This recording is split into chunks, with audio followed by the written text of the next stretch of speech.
Well, Ghana is mourning the loss of a poet and statesman in that Kenya attack. Kofi Awonor was among the victims. He was 78 years of age.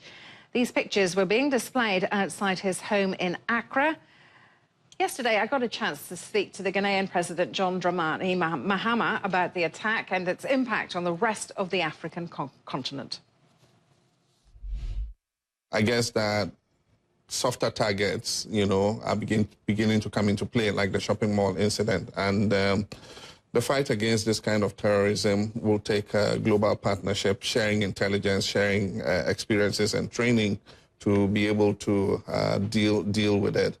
I also believe that we should, in our societies in Africa, encourage more social inclusion so that people feel a stake, in what's going on in their governance and participation, and they don't get to a stage where they don't have a stake in the survival of the state. But some would argue that once it started, it's very late and too difficult to put the genie back in the bottle. I mean, what gives you optimism that that is possible? While we work on long-term solutions, we must also put in place, measures that protect, the people and the state from this kind of terror. In ECOWAS, we have passed a series of protocols that allow us to collaborate together to fight, terrorism. And you can see what happened in Mali when we got together and contributed troops to go into Mali to protect the sovereignty of Mali. We'll continue to do that. We'll continue to share intelligence. We'll continue to collaborate to stop this kind of violence. What do you see then as the biggest challenge for West Africa, the region you're from? And when you mention ECOWAS, I mean, do you ever foresee a day where African Union soldiers will be able to go into Mali or another country to the level that the French did? We've been talking about a rapid deployment force for a long time, but I guess that the situation in Mali has put it on the top of the agenda now.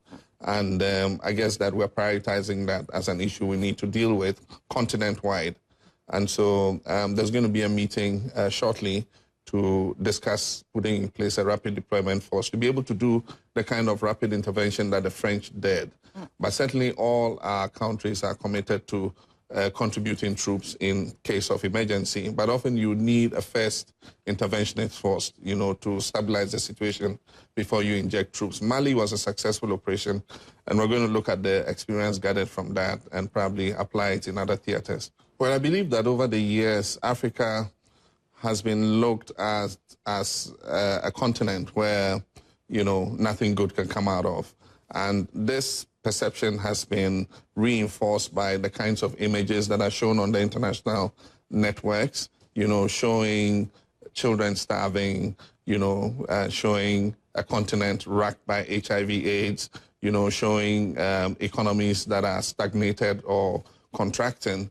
But I believe there's something new happening in Africa, and the international media need to showcase that. But there is a category of organizations that thrive on showing these kinds of images because they raise donations in the wealthy Western countries for anti-poverty programs in Africa. Are you saying those programs aren't needed?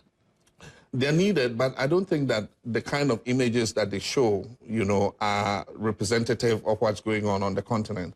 The continent is moving on. Africa is in need of opportunities. Africa is standing on its feet. There are a lot of success stories coming out of the continent. And so if you just focus on the negative and continue to reinforce that in the eyes, of the developed countries, then that perception, a negative perception about Africa continues to persist, and that's what I'm talking about. A final question. You won a very tight election that was ratified by your country's judicial system. You also have the distinction of being the first Ghanaian to be made president. What is your vision for your country, perhaps when the last president is being inaugurated of this century? I believe that Ghana would have made a lot of progress. My vision is that it would be a part of a larger continental political grouping. Maybe it will be part of a United States of Africa. I'm not sure. But certainly we want to push the integration agenda on the sub-regional level first, and then eventually see if we can merge, create a free trade area of the whole of Africa. But I see an Africa and a Ghana that, you know, is standing up shoulder to shoulder with other continents in the world, its people living in dignity and prosperity, you know, taking advantages of technology of the 21st century and creating opportunities for its young people to be able to realize their full potential. President John Mahama, thank you very much. Thank you very much.